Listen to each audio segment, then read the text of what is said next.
أنا أريج محمود، مخرج وصانع أفلام، وهي الحلقة الثانية من أريج بيحكي سينما. هالحلقة رح أحكي مع لانا ظاهر عن أول فيلم وثائقي من إخراجها، Do You Love Me؟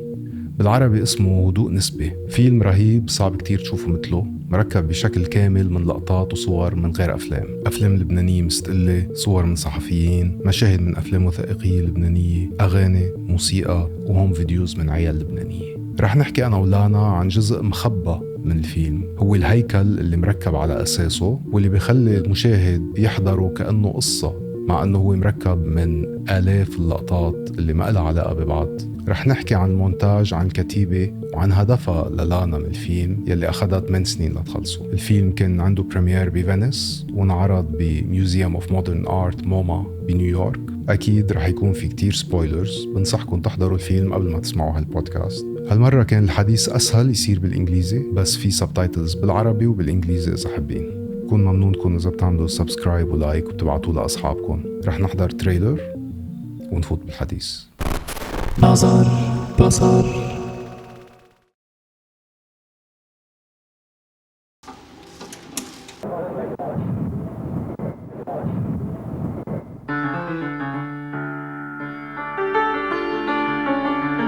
Le Liban, quand tu arrives, évidemment, tu ne comprends rien.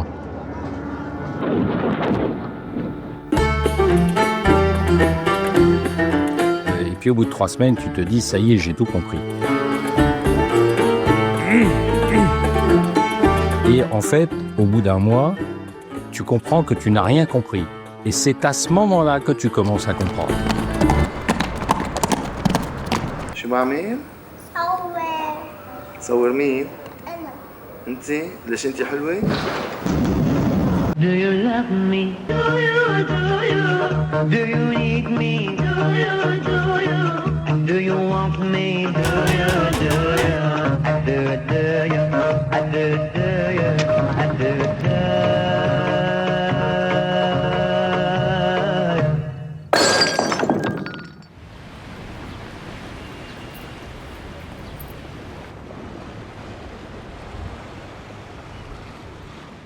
So, how do you feel? It feels great. It's been an incredible experience. It's been very enriching. I feel very grateful that I'm able to work for 8 years on a film and then share it with this many people. Hala, to be very honest with you, I was a little bit burnt out a few weeks ago because I traveled to a lot of these places with the film as well. But generally so grateful, so proud. And just it feels like a privilege to be able to share it with the world. The way we see people do it usually is they have a story, and if they're using archival footage, or found footage, they would use it to help the story. You did the exact opposite. You went for an idea that is made entirely of found footage, and you insisted that your idea is made entirely of found footage. And then you collected this footage and you watched it over 8 years. And out of that, you came up with a story. I wanted to take this extreme position, make the film only from existing material, because I felt that I didn't have access to that material. And it was almost like a personal desire and a curiosity to put it all together. And at the same time, it was very, very challenging to build a story out of existing material. Like you said, usually in narrative filmmaking, you start with a script and then you create the images. In this case, I was writing the script from existing material. I was writing the script from dialogue, from voiceovers, from songs, and also from existing images. Basically, we've used 106 feature films from independent Lebanese cinema. We've used music videos, short films, podcasts, excerpts from radio, from TV, a lot of photography. So a lot of different medium and some actual found footage as well as home videos. So البروسس تبعك لحق الانترست تبعك بالماتيريال، وانت عم جمع الماتيريال كانت عم تركب قصة, which is a process that's similar to fine art process or a design process. Because half of the archives is independent Lebanese cinema and of course, because all the archives are very much locally sourced, for me, they're all existing representations of Lebanon, more specifically Beirut. And I was rewriting my representation of this place through these existing representations. So that was like one very interesting element of the film. And on another end, I think the process was extremely intuitive. When I started working on the film, I thought it would take 2 years. Of course, I come from a background of fine arts and graphic design. So that influenced the form of the film in ways that I wasn't so conscious of. It was very, very intuitive. I was just following the only process that made sense to sort of reach some kind of an end in this. And it was a lot of, I started with editing, but I also started with writing and research, all in parallel. And at some point when I met the editor of the film, it's very late in the process, I started writing again. So we were constantly going back to the writing, but not at all in a traditional way. قلتي لي احضره بالسينما. You told me I have to watch it in the movies. I wanted to see what you were doing because every time I'd see you over these past 8 years, you'd tell me you're working on this film and I'd be very interested to see what it is. And you were always saying, no, I want you to see it in the theater. I was really surprised when I watched it finally in the theater at how much it works in a theater. It's a film that's really made for the big screen. And not only the big screen, it's made to be watched with a crowd. Like it is a collective experience somehow, and it's reflected in the material. Also, you know what's the thing about this film is that it's not just a film that you need to watch in the theater. It's also a film that is very difficult to share when it was still in progress. And this was something that we struggled with in not just in funding the film, but in presenting it. A lot of times when we only had the first 20 minutes of the film, people were excited about it when we were presenting it at funds and in forums. But their question was, okay, but what next? Where is this going? Where's it going? Where's it going? And it's a film that is impossible to explain in words, impossible to show in parts, because you're just not going to get it until you watch the entire thing. And about the phones, one thing that's happened quite often is that I'm always like catching people when I'm standing in the back of the theater. I always catch people Shazamming the songs. And so when I'm there now, I always want to tell them the playlist is on the website. Like, chill. You don't need to Shazam the songs. Yeah. Kaman, I watched it in the theater. And then when I was preparing for this talk, I watched it twice. 16 times. 2.5 times. And what I discovered is that it's intense.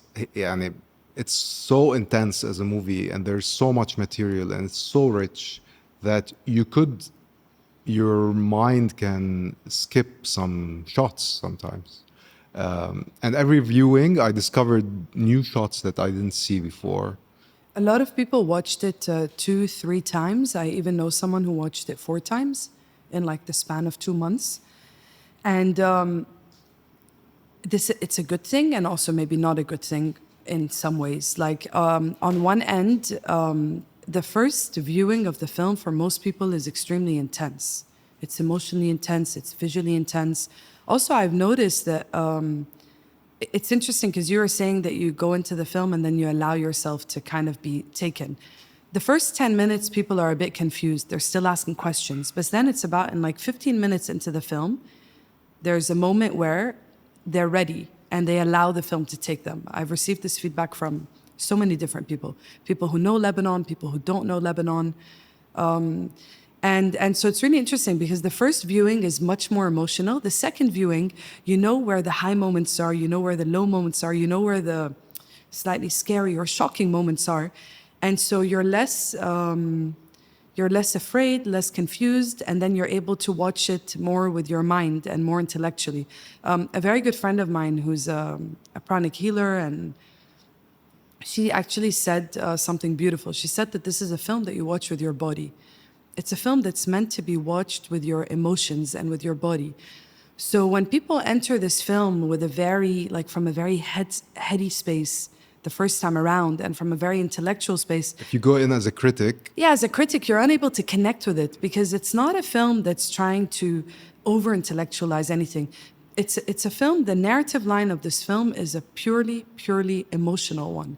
It's a film that is led by emotion and that is led by feelings and the feelings of these experiences that we've been through.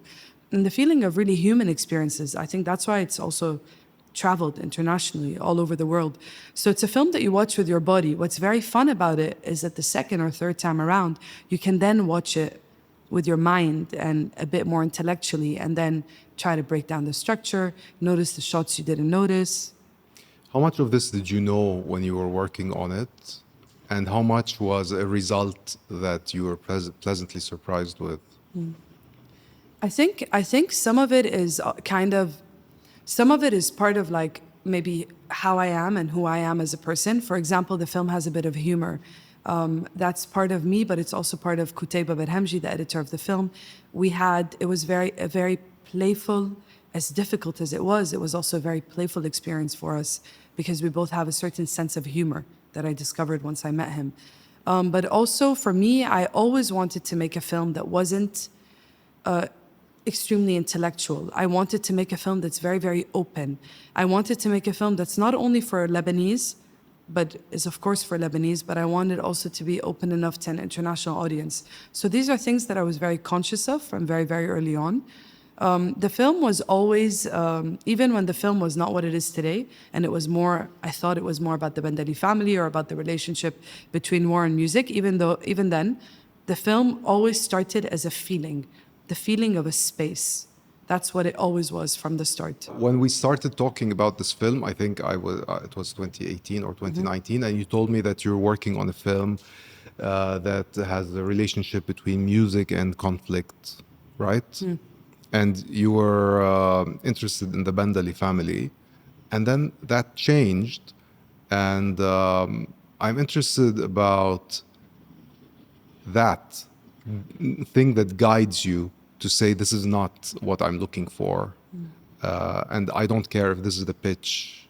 The film is not about the pitch, it's about what I'm trying to do, and this is not what I'm trying to do. So that thing that guides you for 8 years, of course it changes and it matures, but to be able to keep working on it up to a point where you say, I think this is done.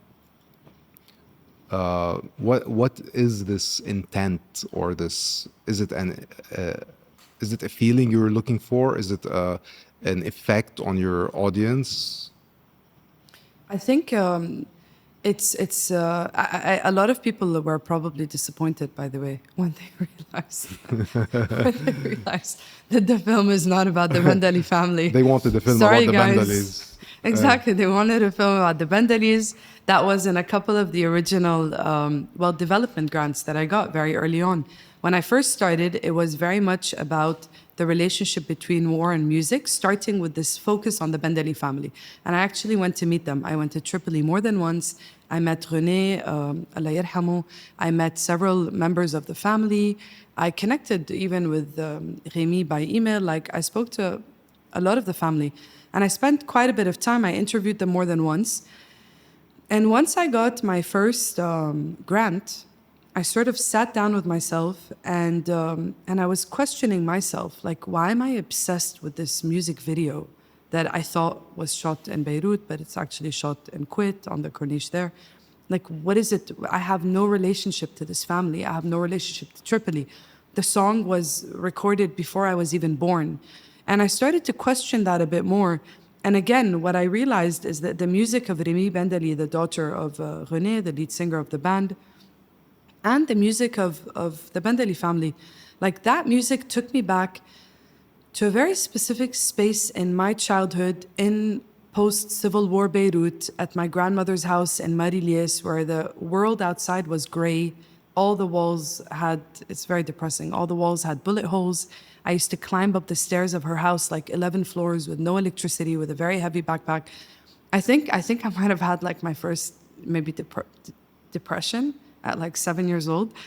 But basically that music took me back to a very specific place in me. And so I realized that it wasn't about this family. It was about the space of that music. And that was much more related to childhood, not just mine, all of our childhoods in Beirut and in a post-Civil War country, to trauma, to our relationship to memory. And Rimi, I remember, like, she used to wear these beautiful, colorful dresses, but my world was so gray. My mom's gonna listen to this and she's gonna be like, "Oh no, did we really make you suffer that much?" I'm sure she's gonna be upset about it. But this always happens, like in podcasts. She's like, "Did we really make you suffer that much?" Yeah. It's not you, Mom. Don't worry. But basically, it took me back to that place, and and it was scary, by the way, to make that decision, because I had received funding based on this idea. And it's a very catchy idea, and it's a very catchy title, and it's a very catchy song. And so there was a certain attachment and expectation starting to build from people. And they were disappointed when they found out that it's not about this family and not about the song. But I couldn't find any connection between me and directly with the family, except for what I just told you, like the space of that music. That was the heart of the film for me. And so I started to move into something much wider, a much wider research in cinema, in many other sources of music. And sometimes when you're working on a film for so long, it's not so easy to go back to that, because you forget. At one point, you get very overwhelmed with the research, with things happening in your environment, and you constantly need to remind yourself, like, why am I making this film? So that was a bit challenging every once in a while to come back to. But there's a point where it just like stuck, and I just, I had to see it through all the way to the end. I don't think there's anyone that can understand the process that you went through other than yourself and maybe the people who were involved, which mostly the editor, I think, of how intricate and time-consuming this must have been. And I think you've spoken about this with a lot of people and a lot of interviews. So what I'm interested in talking about is that process of going from this complete chaos, guided by this feeling that you are trying to look for, this question you're trying to answer, and how that with time transformed into the film that you have today. And what we can see from it is finally the film and the journey that you give us as an audience. So what I thought I'd do is read your film as a viewer, and maybe we can have a talk about it. So I want to start with the opening of the film, and it's a series of texts that appear in the beginning of different independent films and documentaries that explain. And isn't it crazy that so many films need this text to explain? It's very crazy, and if you remember, of course, that they're quite fast, so they're never long enough for you to read them, and they're not subtitled, and so that's exactly why we put them. Qutayba's theory, Qutayba, the editor of the film, his theory was that when you have such a long explanation before a film, it means the situation is so complex that you need a text. And he had never seen, both of us had never seen so many films from one country that all need this text at the beginning of the film. And we found that quite fascinating, and we used them first on their own, and then eventually we decided to add our own text, because we thought that our film is also so complicated that we need like this text. And we loved like the meta aspect of that then the text of our film becomes part of the text of the others. And it's quite funny because, I mean, most people, of course, understand it, but I remember in Cinemed, somebody screamed really loud in the audience, "C'est trop vite." She's like, "It's too fast." Yeah, and I she was actually, there, I think, or you told me yeah, after exactly. the And she screening. actually shouted in the screening, which I thought was quite epic. Like, I love that. I love intense interactions. I was watching the film, and I was sitting next to someone, and his wife was also complaining, and he told her that's not the point. The point is not to read them. Exactly. The point is not to read them. And so, yes, it's a very complicated story from a very complicated place that, we all come from.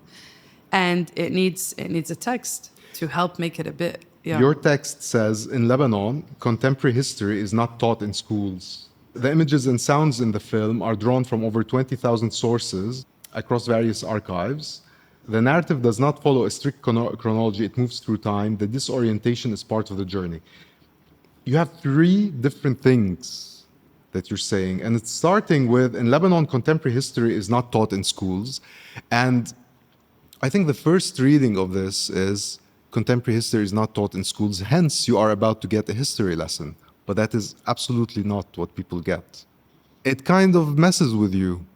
And I feel there's a lot of points in the film that mess with you. Like, they make you think that you're going somewhere and they go somewhere else. And I can see how that could piss off some people. But at the same time, it's a little confrontational. It's a little challenging also. No. معلي تعذب شوي. Yeah, it's important. I mean, when we share a piece of work, it's not to spoon feed anyone or give lessons. Who the hell am I to give you a history lesson anyway? You know, who is anyone to give? But it's interesting because for me, the most exciting thing is to share a work with someone and then to have the spectators' own associations and interpretations come into that. And so I wanted to keep that space. And this is not just, it's a commentary on memory, but also on society.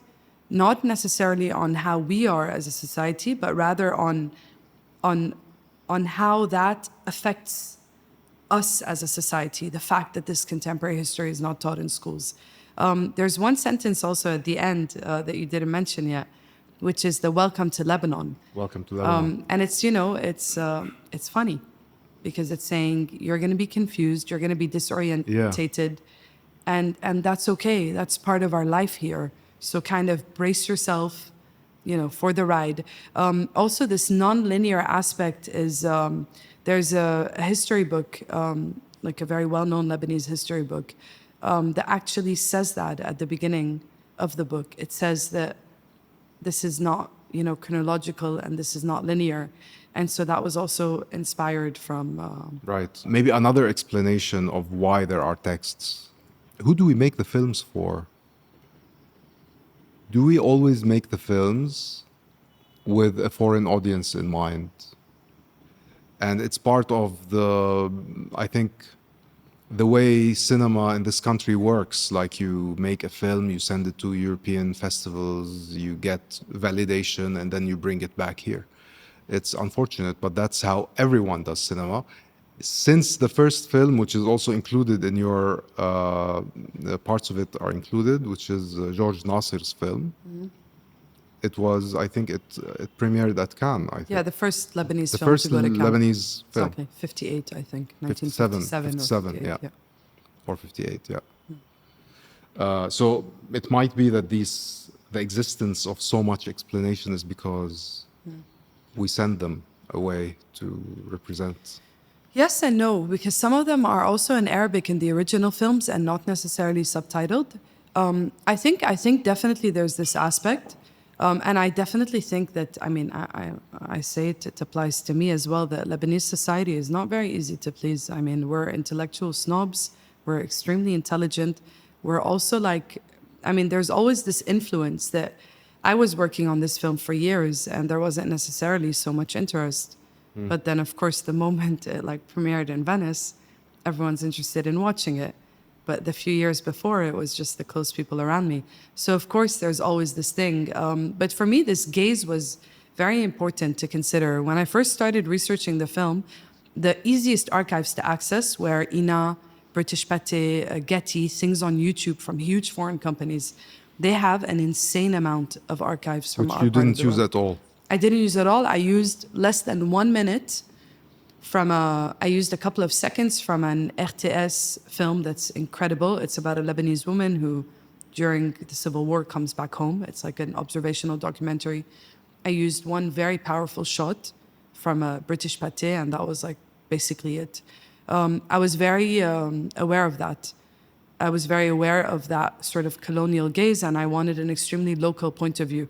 In my case, this is something I was very conscious of, but at the same time, we come from a tiny, tiny, tiny country, and we have a small, small, small industry. So it's, of course, you want the whole world to see your film. Yeah. I don't want to be just a Lebanese filmmaker. I want to be a filmmaker. Yeah. You know, I don't want to be a woman Lebanese filmmaker. I just want to be a filmmaker. Yeah, it's definitely not an insult that we make films absolutely. for the world to see, because we are a very small country. Also, I just feel that for me, the reason why I wanted also to sort of export this to the world is because it gets so boring also how like the Western media portrays things from Lebanon. It's always these two extremes. The Lebanese, this resilient word that we're so sick of. They either show people partying or they show, poverty porn. And I wanted, to share a story that's from the inside, from someone who lives here. I also love the idea of this film using, hundreds of films from Lebanese filmmaker, hundreds of photographs from Lebanese, and the website of the film indexes all of this. So through the film, I wanted to shine a light on a lot of the mediums that were used in the film. So there was a lot of layers to it. The first thing we see after the explanation texts, the overtures, is a series of shots, one of them from George Nasser's film, of people looking at the sea. It's such a subtle way to talk about thinking of leaving the country. And at the same time, it's also very powerful because people can watch it from all around the world. And we know that it's about leaving. And it's a thing that keeps coming back. It becomes like a meter of whether you love the country or the country loves you back. Like that becomes the meter. That's how I read it. And it's really incredible how many shots of the sea there are in different films and how many of them are used in that context. Yeah, one of the things that also happened is by watching all of these Lebanese films, I started to notice patterns in them, repetitions of patterns in characters and stories and thematics. And so Do You Love Me also sometimes plays on those repetitions of patterns that already exist in independent Lebanese cinema and in those image systems. And in fiction films, a lot of times if you analyze anything, a Scorsese film or whoever in fiction films, you'll notice that a lot of times there's like a key image system, something that, the director comes back to or uses. And sometimes you notice it, sometimes you don't. I've had so many people abroad ask me about the sea. Lebanese are not going to ask me about the sea because it's a deep connection and a deep understanding. For me, it's coming and leaving, but also what I discovered while working on the film and kind of thinking about the sea is I also I saw images of the sea that I had never seen before. In Justine Saab films, I've seen images of the sea with body parts in them.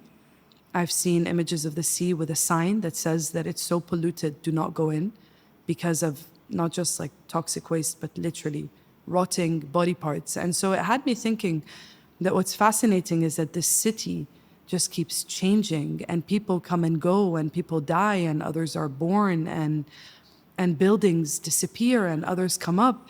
But that's the same sea, and the sea has become a witness of time. And so it had this second meaning for me in the film, where the sea is just a witness of time. It's a constant character. It's a constant character, exactly. It's this witness of time and things changing and happening, and also as a body of nature, what's so powerful about the sea, and I think it's one of the reasons why we go back to it, whether or not we know it, as a body of nature, the salt of the sea is extremely healing in the same way that the trees and the earth are. It neutralizes negative energy. When the port explosion happened, a lot of theories also were that the way it happened, having the sea on one side, having the silos, kind of protected us. And so the sea is also a space that we go to all the time to neutralize our energy and to feel a little bit better. So it's like all of these representations in this one.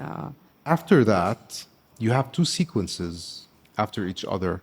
The first sequence is a sequence of men with guns. There's a certain air of cool to them, like they have these like men with guns, and there's a kind of polish to that sequence. And then right after it, it's as if you see the result of the first sequence. You see a sequence of faces of women kind of just suffering the consequences, even though they're very still, they're very silent. But it felt like you just introduced your protagonist in this film. Like the women are your protagonist, and you come back to them all the way to the very end. what's really funny is that nothing is linear or chronological about the film. So it's quite fascinating to be doing this. Like, it's like we're dissecting it in a way that hasn't happened before. It's, it's literally a dissection. Am I screwing it up? No, for it's you? amazing. It's amazing. That beginning sequence is also the soundtrack to that sequence is Abu Ali by Ziad al-Rahbani, and it just gives it this very cool feeling. You think you're almost entering an action film. And life here is a little bit like that. It's like it's cool until it's not. Everything is so cool until you get fucked so badly that nothing is cool anymore. And there's a lot of and it's true. I mean, if you look at the sound designer of my film, Pierre Armand, he said that I had a very, very tender, affectionate outlook on men, which I do. I'm not blaming anyone in the film, but it is men who carry guns, and it is men who make decisions, and it is women who end up sort of holding space for all of this and for all of the emotions and the result of all of it. And definitely women are the main character of my film. Also, I use a lot of films by female filmmakers. A lot of, very courageous, very brave, very talented women filmmakers who made films in extremely complicated times. So for me, it was very important to have this sort of powerful feminine presence in the film. You introduced kind of the big question of the sea and leaving. We saw the men with the guns, we saw the women, the patient women holding it together. And then what's interesting is you jump to a sequence where you are talking about the narratives that are out there. And there's this guy on a boat who's talking about how the religious sects in Lebanon are so friendly to each other and loving, and then the moderator, the person behind the camera, says, "Are you fucking serious?" And he starts laughing. And you just carry that narrative, and we see it. And then there's even spoofs about the narrative in films and fiction films, like Very Big Shots, right? Yeah. So you just go into that another pattern that you found everywhere, which is this narrative of why we're fucked. Like there's just this one uniform narrative that seems we can't agree on anything, but we can agree that the problem is that there are too many sects and that we don't like each other. Yeah, and Etel Adnan in Justine Saab's film Liban dans la tourmente, she's sitting in the front seat of this beautiful car looking back. She describes it really well. The problem is not, it's not the sects. The problem is, the way she says it, is that the problem is when confessionalism, when there's an attachment to this confessionalism and that becomes your identity. This is like where the issue lies. And in that entire scene that you just described, what's also happening, which is something that we come back to several times throughout the film, is that I really wanted the existing archives that we're choosing to put together, to edit together, I wanted those to dialogue with one another. And so sometimes the debate is happening because of how we've edited this in, because of a dialogue that's happening in between these archives that span 70 years of time, and the conversations that are repeating themselves in the films. And the shot that the scene that you described earlier, actually is a really wonderful scene with the fishermen. It's from a film called Kashkash by Lana Daher, and it's Leia who's behind the camera talking to the fishermen. And he says, yeah, we all love each other in Beirut. Everyone loves each other. There's never any issues here. And when she tells him, no, Anjad, like he starts laughing. He's like, what do you want us to take out our dirty laundry and show it to the world? And she says, yes, if we're going to talk about, the truth and history, like let's be real. Let's get real. And that's like a turning point in the film. It's a turning point in the film where now we're going to show you some of the reality of living in this place. again, without taking a certain position, but more just showing sort of the effects of the things that happen time and time and time again. And by the way, that scene with the fisherman it's a funny story because it was very hard to license that.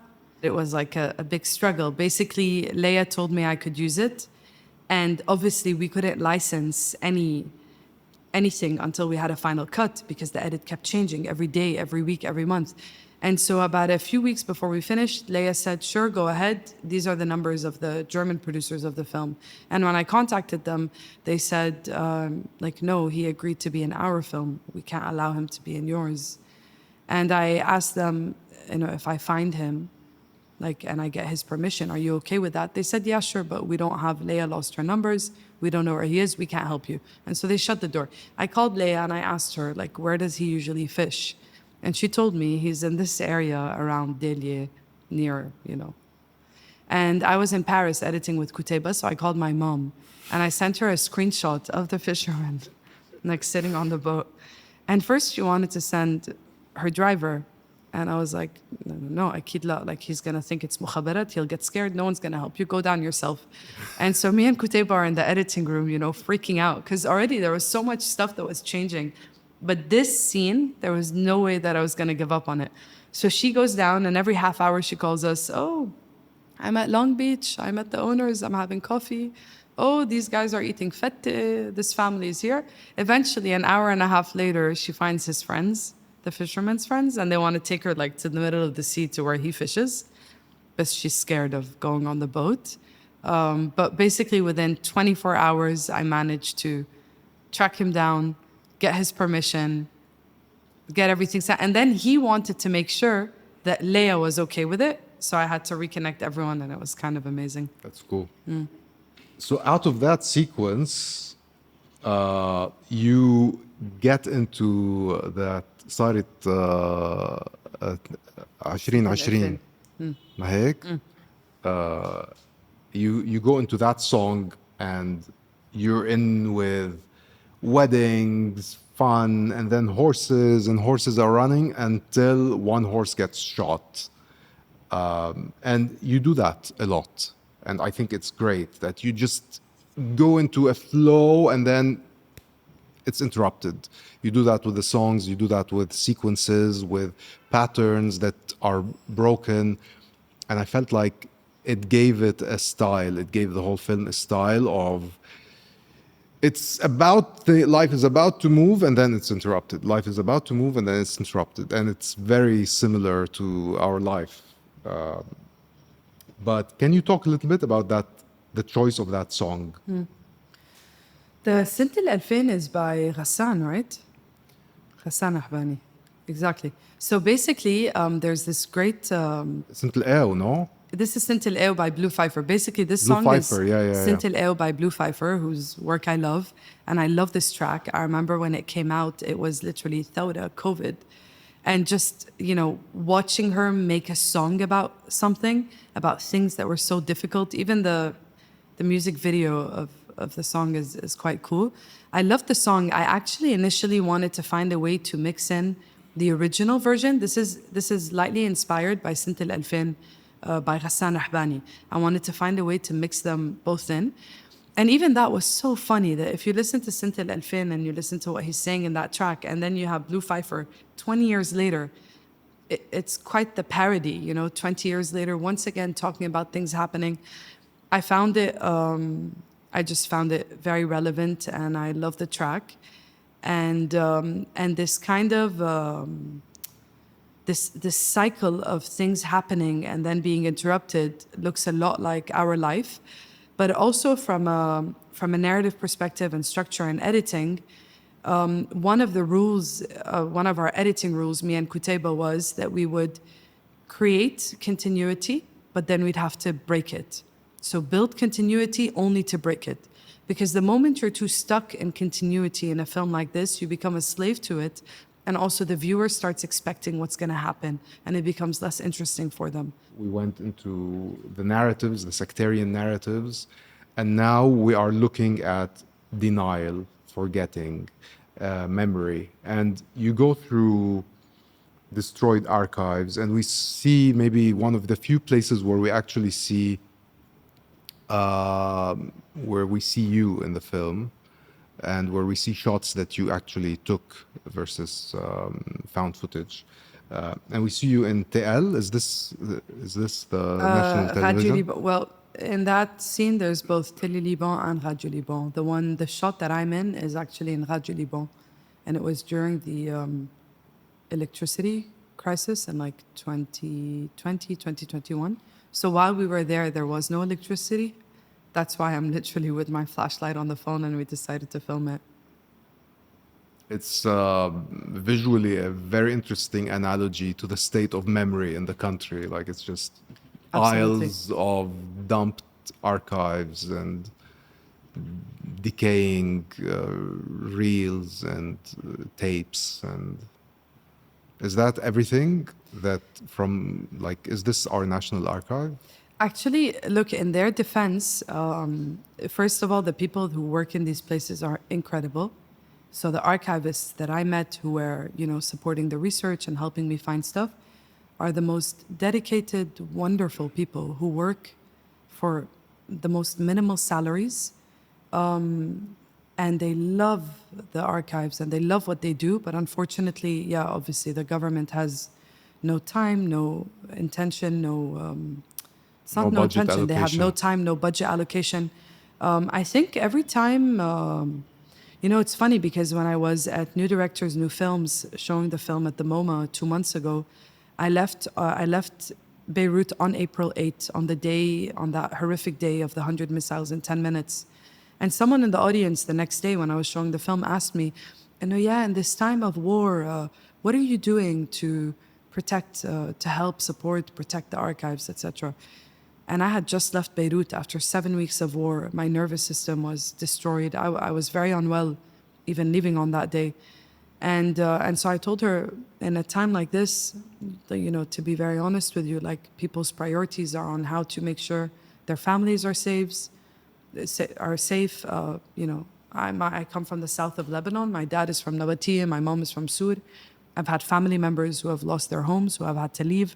So the priority is usually not on archives, and that's how you end up also losing a lot of things. And this woman who was American, like, she couldn't understand it. And I think like 2 days later, she's the one who wrote on Letterboxd that she wrote on Letterboxd like this really horrible review saying that the director like doesn't care about archives, which was like it was very offensive and it was very upsetting. And I was like, I had to like deal with the feelings I had around that because I wanted to tell her, dude, I'd love to put you, for a couple of days here and see what you care about after a few days in Beirut or somewhere around, Yeah, just listen to the drone. Yeah, like just, let's see what you care about once you're here. But anyway, what I wanted to say is that yes, the state of the National Archives is not well. There's a lot of initiatives though taking place.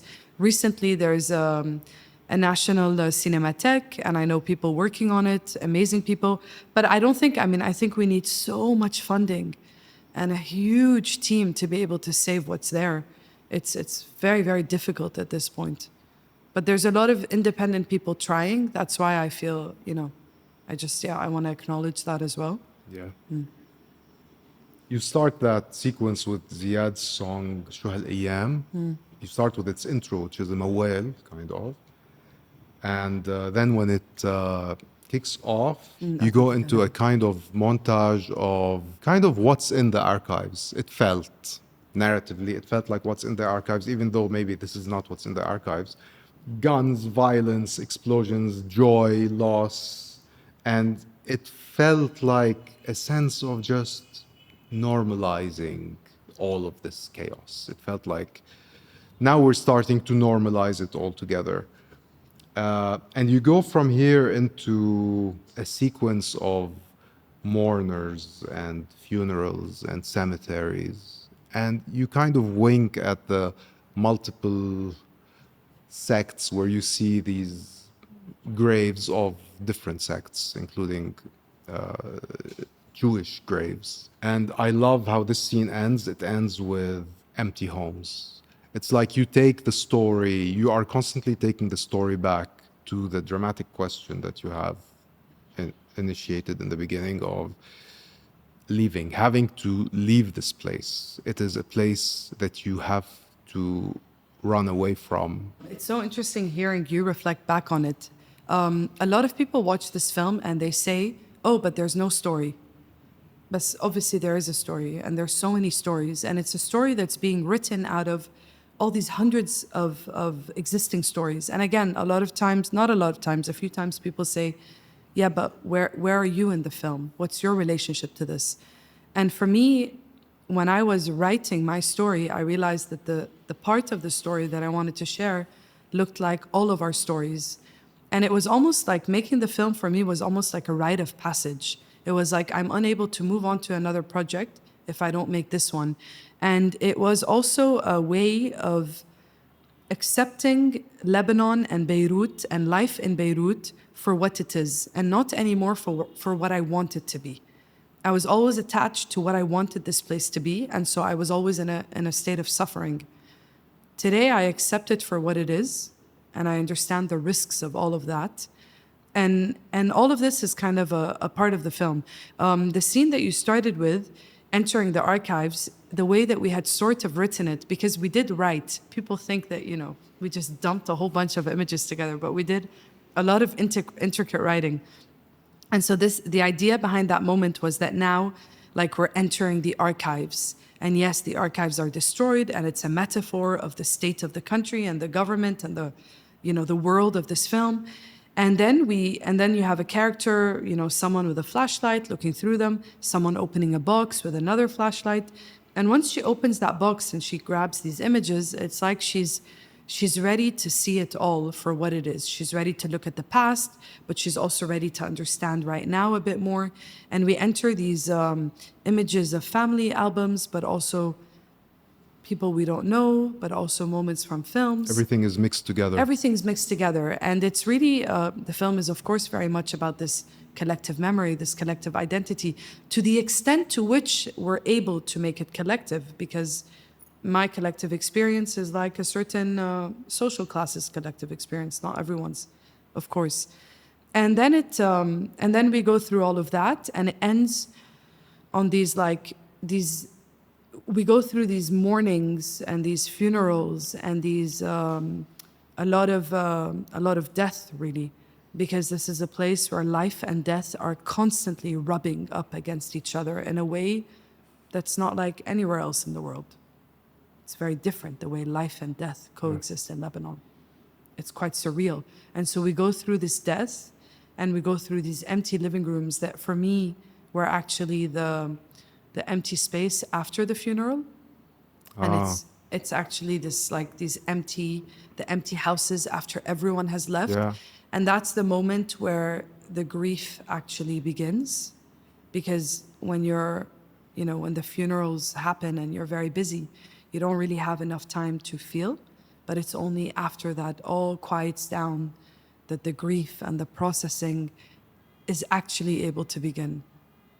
So this scene ends with these empty homes, and there's this gorgeous scene where a chandelier falls on its own.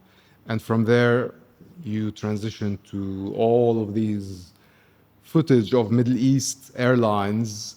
And it's amazing, this view from the airplane of arriving to Lebanon or leaving, where you see the city. How many times this shot has been taken? And how many times it's still taken on Instagram. You see people taking this shot when they arrive to Lebanon. It's like a ritual. Gotham City. I always call it Gotham City. Yeah, why? Because it feels like Gotham City. It's City of vice. Yeah, it's so congested, and everything's like tight on each other, and it's so beautiful because you're landing and you see the sea, and it's an iconic shot. Also, I think there's a lot of crying that happens on planes leaving and arriving to Lebanon. Probably more crying than other airlines. I have a feeling that on Middle East Airlines, there's a lot more crying that happens. Where in the world do planes also take off and land with bombs and the smoke of bombs happening? Also, I'm waiting for MEA to sponsor my next 100 flights. They don't know that I've used every version of their planes in the last, 80 years. I have like some very old ones, very new ones, but it's a very iconic shot. And you know, I have the 75 minutes of the film are only 7% of the research that I made. So also, this could have very easily been like the clock, like Christian Marclay's The Clock. It could have been like an art installation of almost 24 hours or 12 hours where I go crazy with the repetition of images throughout time. So that was something that was very hard to control. And I want to make a film for cinema. Were you at some point considering going in No. that direction? No, because I knew I wanted to make a film for cinema format and a film that would be, you know, as widely accessible as possible. But when you tell me how many times have people taken, I remember my research, and I wish I could just, you know, show you all of them because it's incredible. From that sequence, a foreigner arrives. People are talking about Burj Al Mur. And Burj Al Mur is a great segue for you to go into a complete sequence where you talk about monuments or memory and like traces of memory. And you have a gorgeous sequence, amazing, where you have this Aquamarina guy talking about selling his project, and visually you start seeing the demolition of downtown, which is the Khat al-Tamas, the part that was at the center of the Lebanese war. Maybe here we can also talk about how sound and image are working together, because most of the time your sound and your image don't come from the same source. You're mixing things together and you get a third meaning, kind of. Exactly. That entire chapter is also, it's a chapter about the architecture of the city. It's a chapter about how a society remembers and whether and how a society maybe should remember. It's a whole dialogue on memory. There's also one topic that I also wanted to tackle throughout, and I just like we barely touched the surface of it, is also the topic of the missing people. And you know, thousands of people in the civil war and after have gone missing in Lebanon, and there's no sort of justice regarding that. And so sometimes also like this chapter is a bit more about memory, but it's trying to also touch upon these deeper points. Burj Al Mur is quite amazing because it's this incredible monument in the middle of our city that still stands today. It's very representative for a lot of people. And I wanted to bring up this dialogue of, should a building like that be demolished or should a building like that remain? Because it begins to replace the memorials that don't exist in our city. We come from a place where things are forgotten, where memorials don't exist, where we don't necessarily have enough dates to commemorate the horrific things that have happened. And how important is that? I wanted to bring up that entire dialogue in that scene. And also, of course, there's the music that comes. It's a song by Areej Mahmoud, the rap song that comes in the same way that Sint El Blue Pfeiffer, Areej Mahmoud in this case, Yad Rahbani earlier. A lot of moments in chapters like this, the lyrics of the song were part of the narrative. And that's something that I do throughout the film, where the lyrics of the song are narrating something that I wanted to say. Sometimes it's voiceovers, sometimes it's songs. Also, the character that you're describing, who I know his name now, and he's still alive, and I hope his family is okay with how his image has been used. But basically, that's from an Omar Amir Alay film, where he's saying what he's saying. But then we've overlaid it to create this kind of third meaning. We've overlaid it with archives from a film from Brenda Shahal Sabah. And it just creates, again, like you said, this third meaning. And of course, it's a critique on society, a critique on myself. All the time, we're bringing up topics and then we're auto-critiquing them. In the same chapter also, you know, the film uses a bit of French because a lot of these archives existed in French. But then in that same chapter that you're describing, there's two characters, Zena Sfir and Eliane Rahib from a film, where they're searching for the history book that they can't seem to find. And at some point, Zena Sfir says, معركة الجلاء جلاء شو الجيش الفرنسي اللي ما بنعمل شيء غير نحكي لغته كل نهار. And so again, we use French, but then we're auto-critiquing. And so all the time we go back to these kind of sort of modalities that we're trying to use in the film. And you use a shot there in that sequence of Wadat Halwani with a big folder. And for us, we know this is Wadat Halwani, this is هيدا ملف المفقودين, this is a folder of the disappeared, all the people who disappeared in the war. For a foreign audience, it's someone with a big folder, it's a lady with a big folder.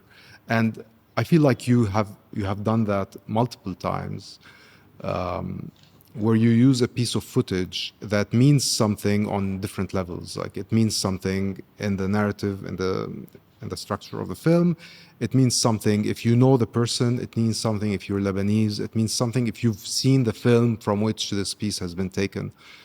And so there are different layers of reading it, and apply that to all the shots that you took in the film, and it becomes extremely complicated on the levels and layers of reading that you can have. Yeah, I was hoping that would I was hoping that would be the case with the film. Making this film, I wanted it to be a film that's going to have a very, very long lifespan, and that will have so many endless readings in that sense. For some people, for example, who agreed that I use shots from their films, I think they agreed to it, of course, and we've licensed the material from them and we've shown them. But I think sometimes when they watch the final result of the film, it's a little bit difficult for them. Because for some people, these shots that are familiar to them and where they know the original context and they know the character, for some people, it creates a very strong, a deeper connection to that scene or that moment. For other people, when they're very attached, again, they're more in the intellect rather than the feeling of it. When they're very attached to that original shot, it's taking them out of the film, and that's really interesting. For me, it was very important to have all these layers. I wanted the film to be a much deeper experience for Lebanese. I wanted them to watch it and have all these meta layers, but at the same time, if a foreign person is seeing that, they understand that it's a woman searching for something. You know, they're not necessarily, an international audience is not necessarily going to connect with this film as a Lebanese would. For a Lebanese, it's a very guttural experience. For them, it's extremely emotional, but it can never touch them in the same way. So do you have reactions from directors that have graciously offered their material for your film? Do you have like a variety of reactions already? Yeah, a variety of reactions. It's been really interesting also because I think some of them didn't know how they would feel later on. So for example, the scene with Wadad, Ghassan, for example, Wadad's son, did one of the most beautiful Lebanese films I've ever seen. The Ascent of the Invisible, is that the complete title, I think? It's one of the most beautiful films, and of course I wanted to use it. And when I wrote to him without seeing anything or with knowing very little, he answered again with one of the most wonderful emails saying, I'm sorry, but I can't allow you to use anything from my film because one, it's extremely personal. It's about the disappearance of his own father. But at the same time, it's a film where for him, every single thing in that film belongs only to this film. And I've had that experience with a lot of other amazing artists whose work I would have loved to use, like Akram Zatari, Maher Abi Samra. He's done incredible documentaries I would have loved to use. So a lot of people, for example, I reached out to them, and from the start it was, we don't want our work used outside of context. And there wasn't a lot of room to show or convince or continue that conversation. With other people, it's fascinating actually. With other people, they said yes, but show us at the end. And so I've had a few incidents where people asked to see the entire film at the end and they said, wow, amazing job, amazing work. But what you used from our film or from our photos is not important, it's useless. Like that's such an irrelevant shot in our film. Why should it be in yours? And they didn't get that that's exactly the point. We've used a lot of shots that may seem irrelevant to you, but we're recontextualizing them in this film, and they're no longer irrelevant in this film. And their placement in this film gives it another meaning. And so they didn't get that, and they decided not to be part of it. Other people agreed to be part of it, watched, accepted, signed everything, but then later on, they might have had a few comments where, oh, but you know what, looking back, you removed the sound. And I don't think that's strong enough. And of course, every filmmaker is always going to feel that the shot or the scene in their film is the strong. Of course, that's going to be the strongest, way of using that material. So I think it creates very interesting emotions. Also, for example, another editing rule for me and Kutaiba was that most of the cuts had to be cuts from our film. We didn't want to use very long scenes, and we never wanted to use the best ofs from everyone's films. The moment you use everyone's best ofs, it's just a mashup of It's the a best trailer. of. Yeah, and it's not. And those best ofs, that was also a respect to their work. I don't want to use the best scene from all these iconic films because those are scenes that were built up.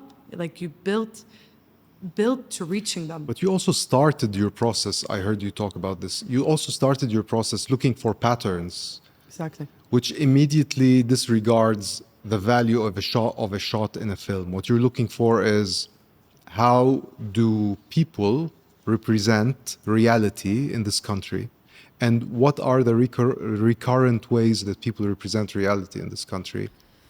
Exactly. And a lot of them are patterns, again, not because, us as Lebanese filmmakers are not imaginative or creative, but it's because art is constantly reflecting life and the environment around you. And so as long as we're stuck in these same repetitions and cycles in our environment, you're going to find again and again the same thematics. None of the themes of the film are new. The way in which they're presented is very refreshing and very new and extremely different, but nothing in there is new. The material that already existed and the thematics have existed in all art practices, not just cinema. Lebanese artists for the longest time have been questioning identity, discussing memory, trying to understand it, the issue of no history books. It exists in these art forms since a very long time.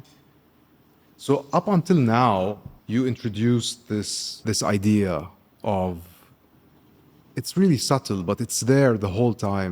Do you stay always coming back to the women and always coming back to the idea of leaving even with Reis Bek's songs and reaching the bottom of it here with talking about memory and collective memory. And just when you get there, it's as if you just can't grasp it because it's not possible to grasp a collective memory. What you do is you go into the personal memory. And there's a segment in French, I think, of a voice of someone saying that there is no history. There are stories, there are histories. And from there you go into home video sequences. So for me, having home videos in the film was very important because it gives this extremely intimate, sort of raw, vulnerable, this intimacy. It brings an intimacy to things that I find very special. So I wanted home videos from the start. I don't have so many home videos myself in my family. And a lot of the home videos that we have from my family are things that I was filming on a mini DV as a teenager, as a child. So I found some of those, and I wanted the home videos that I couldn't find in my own family, and so I started asking around.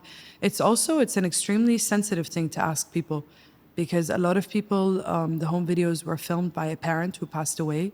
A lot of times it's extremely vulnerable or sensitive, and you're not sure if they're going to accept. I ended up having the home videos of friends, close friends, artist friends. For example, Tanya Terbutsi, who's an incredible photographer whose work I used. She was so generous. She shared a lot of the home videos filmed by both her parents on Super 16. She had already digitized them. They were so beautiful.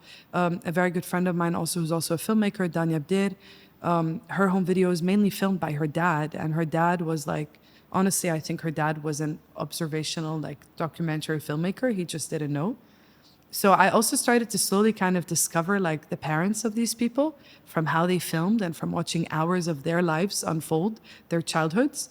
Also, one of my closest friends, Anna Ogden Smith, her mom filmed a lot in the shelters during the Civil War. And so I started to collect. I did a couple of posts on Instagram, asked people around me, and eventually I had enough home videos to look into. The only ones I found from me were mainly me filming my dad, my little brother. And I wanted the intimacy of that. What's very fascinating is that chapter that you're describing is a scene that we were only able to edit in our last editing session. I went back to Paris. I was here for 3 months.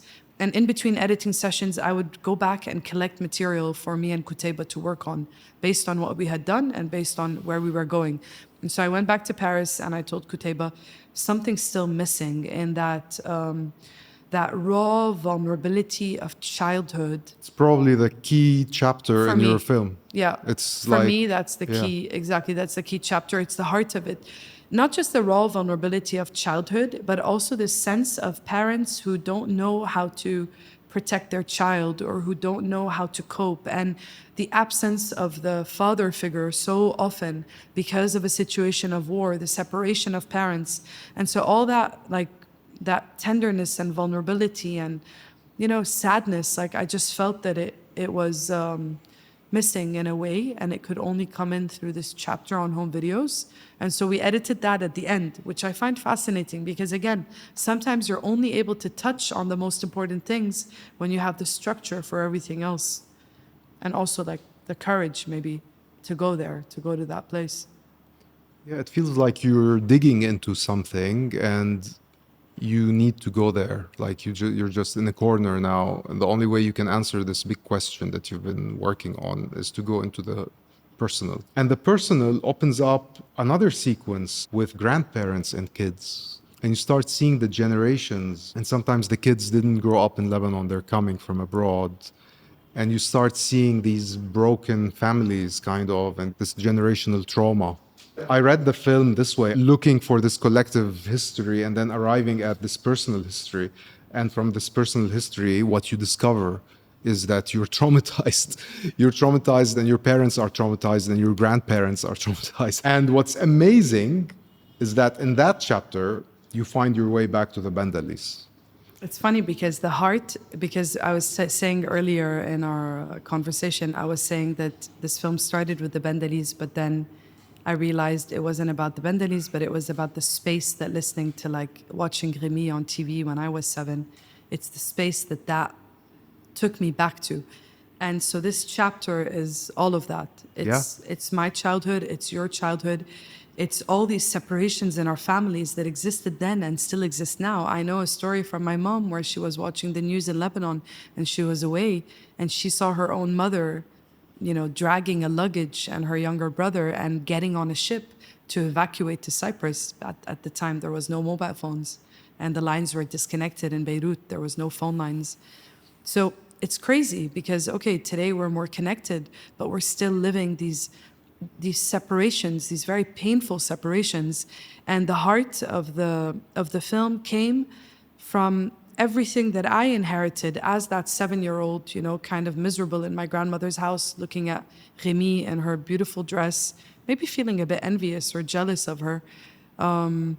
And also, I say that now, and I remember this beautiful article that Lina Munzir once wrote in Bidoun about her relationship with Remy Bendali.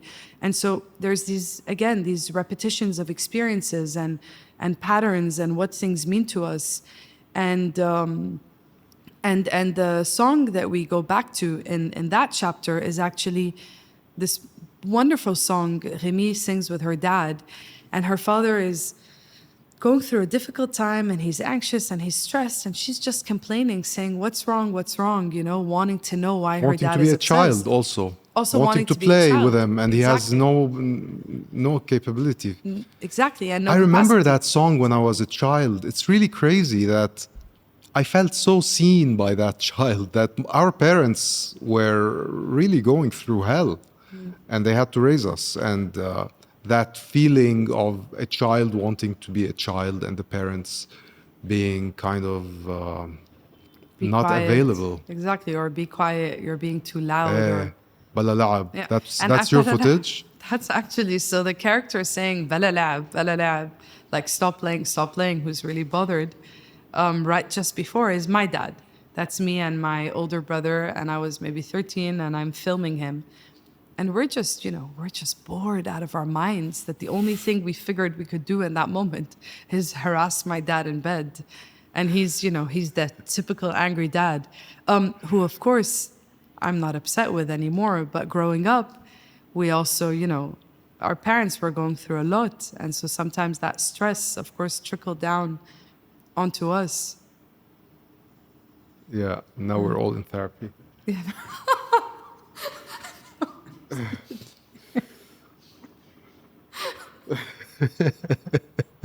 Absolutely, but also it's our parents who need a lot of therapy, but they don't come from a culture that allowed that. So this film is as much about us as it is about them. And it's been very cathartic for their generation, by the way, because they feel that no film has been made about their experiences. So that older generation, it's been wonderful to connect with them. And it's also been wonderful to create these bridges between a much younger generation and an older generation and see the conversations that happen between them because of the film. From here, you get even deeper. And now we're talking about actual people, about oral history, about people with actual memories that they're sharing. And it's also very much present in my memory somewhere, Hawages, the roadblocks. And you have, I think, a sequence from Ma'bar. Is that from Ma'bar? Absolutely. Which is a very recent production. And it just shows how we haven't spoken about this for so long. So you managed to squeeze that into the film, and it comes after this generational sequence that you have that makes me think a lot about my generational trauma and my family and all the people in this country. That kind of collective experience of having to feel like the country is divided. Like I can't know what the rest of Lebanon looks like up until a certain period. And you do it so elegantly by just showing sequences of roads before going into that sequence of Hawages. You show open roads. And I know that maybe some of these decisions are stylistic, and what comes before the Hajj, it's a good place to put these open roads, but there is a psychological and emotional arc that happens when you do that. So first, when I discovered Ma'bar as a podcast, it was incredible because it was, again, the first time that I was hearing these stories. And I loved not just the actual stories that were shared, but also I loved realizing that in every episode, every character had a completely different accent than the other, which also meant that they had covered like a wide range of people from very different social classes, very different religions, very different backgrounds. And I felt that it was a gift that they had, given to all of us by documenting. It's a public service. Absolutely. And they had documented all these oral histories. And then the second season was with the journalists. And again, I used some of these journalists, even though they speak in French, not because for me, these journalists did not have a colonial perspective or an Orientalist perspective. These journalists were journalists who had come and lived in Beirut for years. And they had lived in the hell of the hell, taking risks with their lives to tell stories from our part of the world. So it was really, really incredible to discover this. And it was very unique. I couldn't find these stories anywhere else. One place where I found something very, very special that I used earlier in the film is in Objects of War by Lana Daher, which are more testimonials and small stories in a very different way. But anyway, what I wanted to say is that basically, like using these podcasts, I find it really crazy as we've been through such horrible things in the last 8-9 years. And even in the 2006 war, and then you look back at the Civil War, and you hear these stories of how ruthless and how meaningless life and death are in a moment over someone's religion. They could just literally be shot in their head. An entire family could be just put on a wall and killed for no good reason at all. People were so attached to belonging and to finding some kind of an identity, but at the same time it was total chaos, that you had 12-year-olds who were holding guns. And it's just insane. And that's the place that we come from. All the violence that we're living today is a result of that. That's not a chapter that ended or a chapter that closed. Making this film also made me realize is that I grew up my entire life thinking that Lebanon is a peaceful place with occasional moments of war. And today I realize that actually it's been a war zone for the last forever, for the last, many numbers of decades. We live in a war zone with occasional moments of peace. It's the other way around. And after the chapter on childhood, it also felt like we need a moment to breathe. Because sometimes also it's as much as, like you need, in the edit, you need these quiet moments just to sort of feel and reflect what you just saw before entering something new.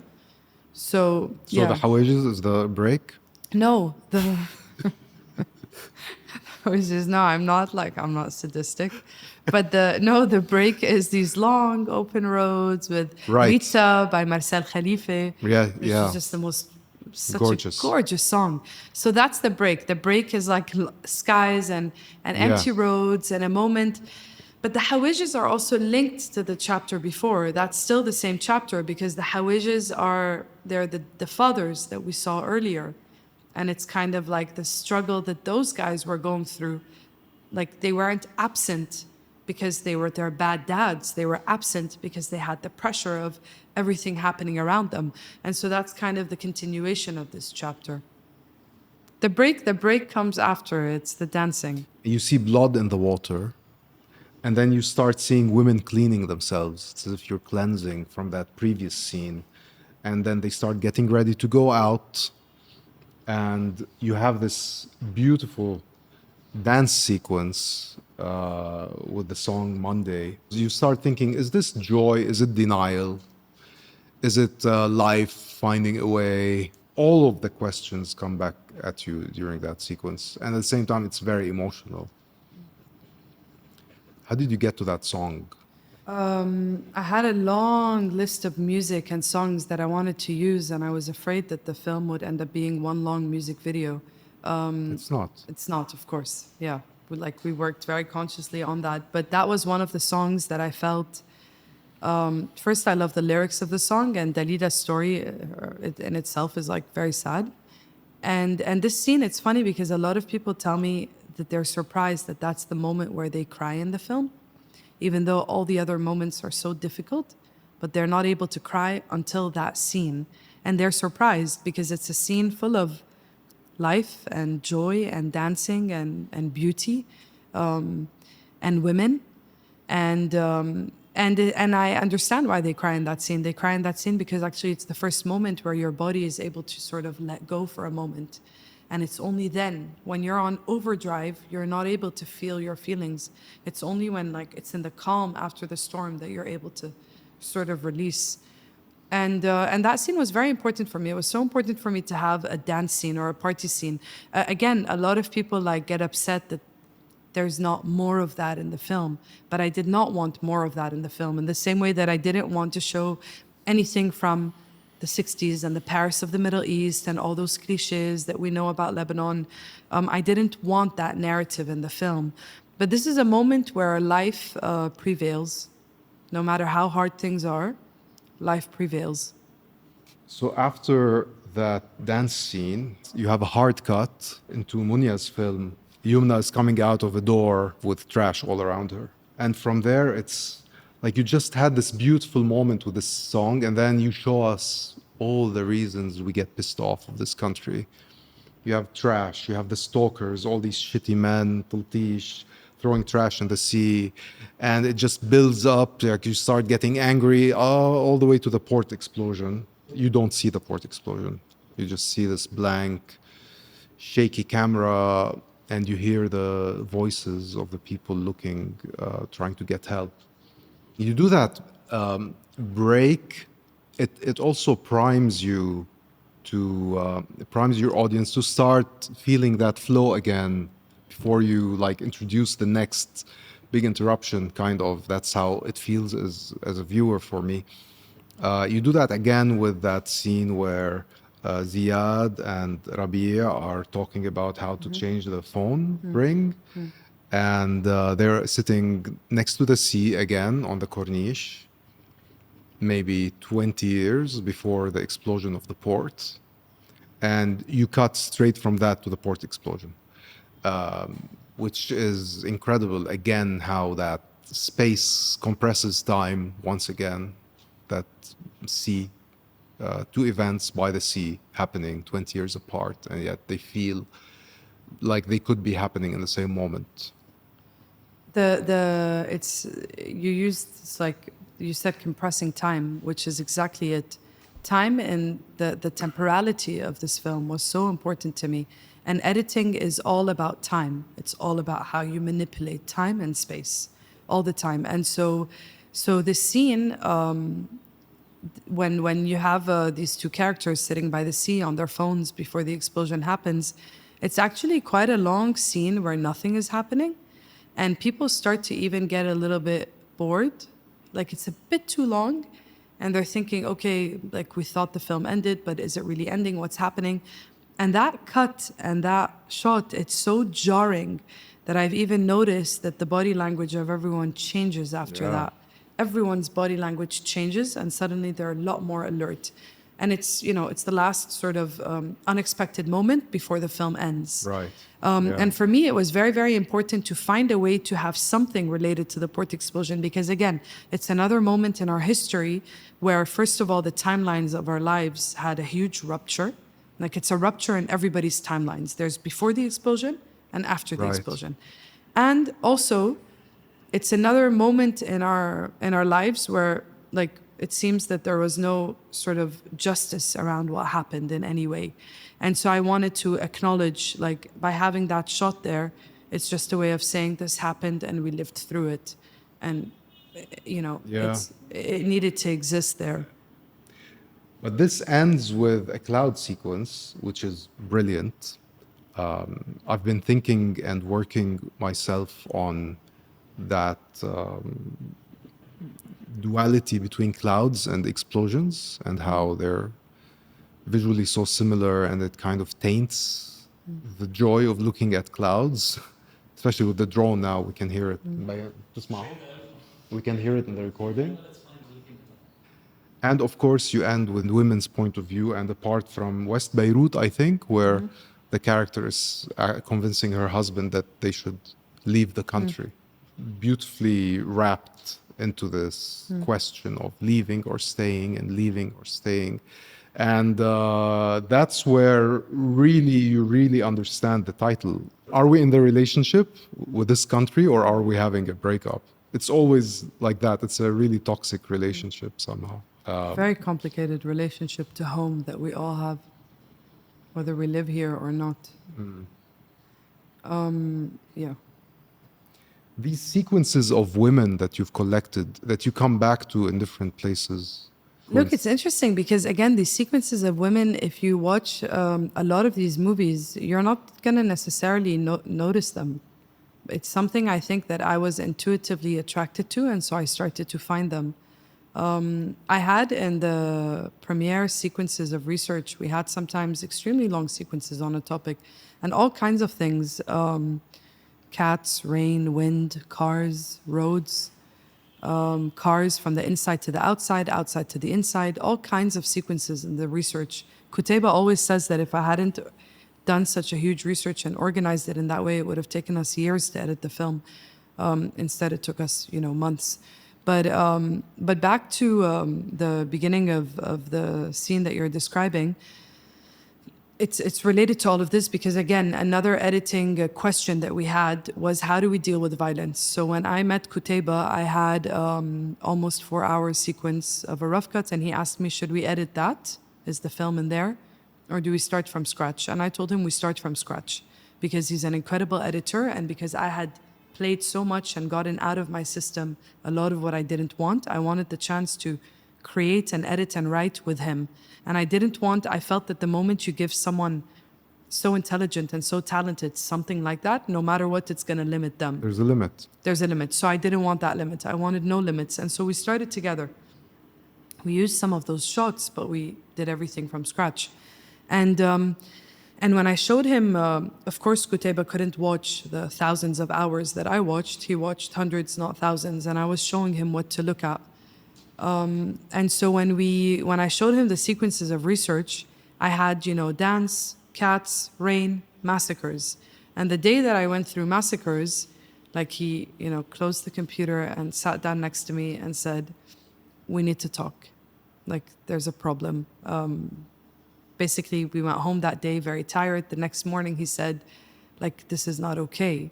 And Your relationship to massacres is too casual? yes, you cannot have dance and massacres on the same sequence. You cannot show me this without warning me. And I explained to him that I completely respect and understand that, but what just happened is where I'm from. We're sitting looking at our phones and the entire city explodes. You're having an ordinary, day, and this is how it is. And so then he said, okay, I think we need therapy. And so I went ahead and did some research and found the most incredible therapist who's Lebanese. She's a psychotherapist based in Paris and has done amazing work on trauma. And she's been living there for a very long time. War and trauma in many different parts of the world. And so I went and met with her, and then we had a session, me and her and Kutaiba. And by the end of the session, she said, you guys are okay, go make your film. But that was So what did you ask her about? Well, so he told her, look, I want to make sure I'm okay. This is not the first traumatizing film that Kutaiba's worked on, but I arrived at a moment where he was not sure how his body is dealing with all of the images that he's been receiving. Kutaiba also edited The Voice of Hind Rajab. He edited Four Daughters, Little Palestine. So you had a therapy session together? We had a therapy session together. At first, what were you looking for? Well, so look, first, as someone who's, directing this film and therefore somewhat responsible for the people around me, I felt responsible for the person that I'm sharing the space with. I just felt that he's asking for something. I need to hear that. He was looking for any kind of validation that he's checking in with his body and his system, and that he's in a good space to take on yet another film that deals with a lot of heavy issues and traumas, and he just needed to make sure that he's okay. I needed to make sure that he's okay, because I was already making sure that I'm okay That's on the my own. strangest story. You went to therapy with your editor to make sure it's he's amazing. okay. He loves it. He tells everyone we went to therapy, like from the. And then we spoke to the producer of the film, who was thinking, fuck, like, are they going to add another thing to this budget, So I told him, don't worry about it. She's amazing. She wants to support Lebanese. Thank God we only need one session, it's fine. But anyway, once everyone was on board, beginning of the second session, immediately, it was one of the first things we did together. We went and we saw this Neda Shidia, whose book I have here, who's one of the most incredible women I've ever met. And we had a session with her, and she greeted us, not in the space where she sees her patients, in this beautiful dining room with notebooks and pens and everything. And we had like a 3-hour workshop. And by the end of this workshop, she assessed that we're both healthy human beings who are managing to deal with everything. But the reason why I'm telling you this story is because what came out of it is my relationship to violence, his relationship to violence, and how we're going to treat violence in this film. And of course, what was very clear was that I didn't want to use, I refused to use that image of the port explosion where we see the entire city blow up and the glass break. It's like great Hollywood special effects, and it's so traumatizing for all of us. It's traumatizing. At the same time, I started editing this film 2 weeks before the genocide in Gaza happened. And so also what's happened is that the whole world has almost become desensitized to death, to genocide, to desensitized in the sense that everybody scrolls past. And so I also wanted to make a film that tackles the violence of where we're from without showing the dead corpses and children and animals of Sabra and Shatila, without showing the city blowing up. I didn't want to use all the typical images of the massacres that are there somewhere in our memory or in our parents' memory. Yeah. And that's what got me to the shot from Malik's film, which if you look at it, like objectively, it's a camera with white motion blur and someone repeating almost the same words over and over again. But actually for me, it's one of the most violent shots in the film. And it was important. It was important to acknowledge the violence that we've been subjected to, the violence that our bodies are subjected to, the violence that we go through as a society, without, again, showing those other images. That was extremely important. And so we had this conversation very early on, made very certain specific decisions around it. And it also made me question, also what I subject my own eyes to. And so, from that point on, our relationship to violence began to change in a lot of decisions in the film. And and then after that scene, as you said, we go back again to the women who are waiting and who are kind of receiving all of it, and that feminine energy that I wanted to have a big space in the film. But the film doesn't end on, which was very important for me, it doesn't end on just the leaving. It ends on Milhin Barakat. Yeah. From this amazing... What is this song? It was performed by Milhin Barakat. This specific scene is in Tali Liban, performed there live. And the song was written by the Rahbani brothers for a play called Rabi' al-Saba.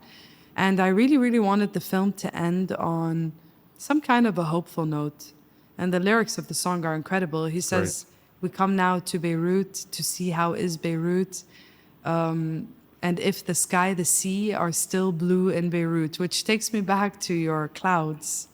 The cloud sequence are actually Ayla Hibri's photographs of the sky and clouds. And nobody knows this, and I've never said this anywhere else, but actually those clouds are, that entire sequence with the sky is 1 minute of silence after the port explosion, because it also felt like we've never had that moment to kind of commemorate. So yeah, we come now to Beirut to see how is Beirut. Finally, if I look at what you used in your film, I heard you talk about a rule that you didn't want faces of politicians, but also you didn't use any institutional material. Like you didn't use material shot by institutions, by national television, except maybe small sequences.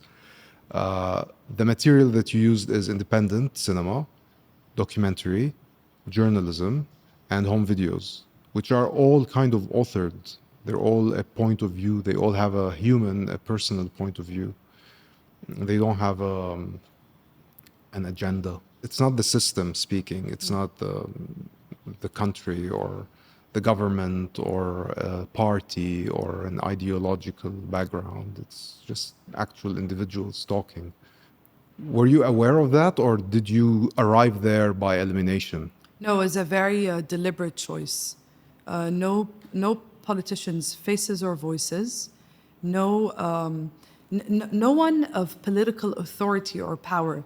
Like actually the politics of this film is many things. It's the politics of daily life. It's the politics of poetry. It's the politics of society. I wanted this point of view of civil society, of regular humans.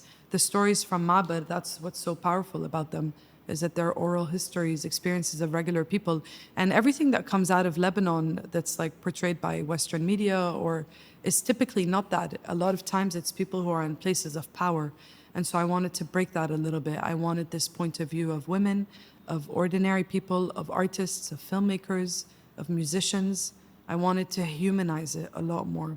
You made this film during a war, and your film is looking at a huge amount of films that were made also during wars. After going through all of this, do you have any thoughts about what it means to make cinema in these conditions?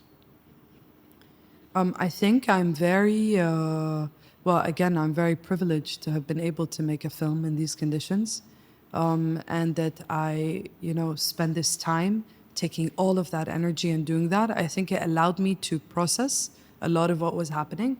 Of course, like everyone else, I have massive amounts of trauma and a lot of PTSD, and it hasn't been easy choosing to stay in Beirut and live in Beirut and stay in Lebanon in this time.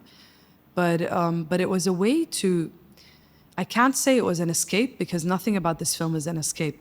And actually, when I premiered the film in Lebanon on April 2nd, the Israeli drone became part of the sound design of the film. At some point, you know, like 20 minutes into the film, I hear the drone and I was like, oof, I know. I don't remember me and Pierre coming up with this amazing idea of using the drone over this 90s shot when the drone didn't exist back then. And then I realized that the drone wasn't leaving and it was actually the Israeli drone outside of Metropolis. So it's quite crazy because, again, when I premiered the film even in Venice in September, no one would have imagined that there would be yet another war. But it's very, in a way, it's very cathartic, and it's a way to process what's happening around you and to interpret it and think about it and try to understand it and then rework it into something. Like, I feel that that's been just a very difficult, but at the same time healthy sort of process for me. It's just a way of dealing with things. I really enjoyed watching your film 3 times, and I'm looking forward to your next film. Thank you. I hope it doesn't take 8 years. So I want everybody listening to this to pray for me and light me a candle and all of the above. And also the website of the film, doyouloveme.film, has a summary of all the resources that were used in the film. Thank you. Thanks, guys.